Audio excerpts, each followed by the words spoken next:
We're in front of the Sandy Spring Quaker Meeting House. We're only less than a mile from an actual spring, which is the Sandy Spring after which the village is named.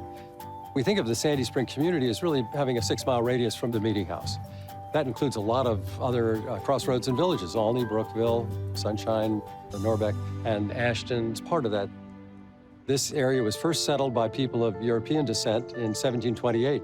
My family has a deep history in the Sandy Spring community. My 5th great-grandparents were considered the first residents, and they established large farms, plantations, tobacco plantations.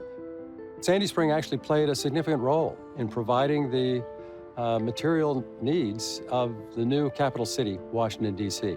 Market products, poultry, dairy, vegetables, and, of course, tobacco. It was a slave economy.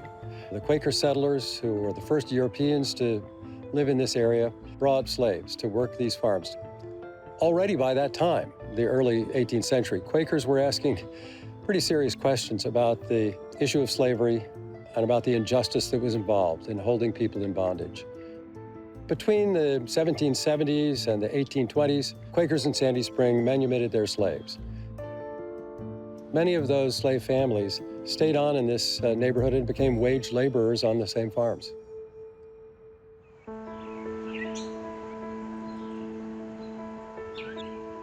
We're at the Sandy Spring Slave Museum and African Art Gallery.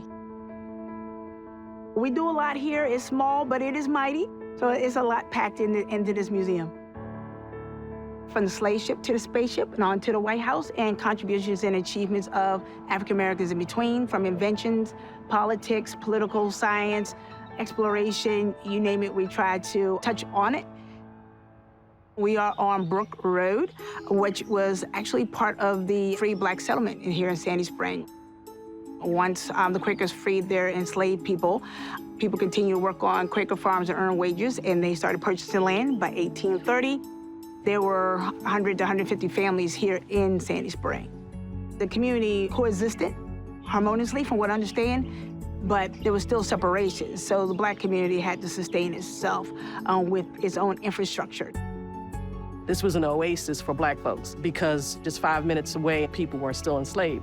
And then these descendants are still here today, and this community is a very proud community of people who are descendants. I'm a descendant. I grew up here. My 4 times great-grandparents were enslaved, but then they were freed.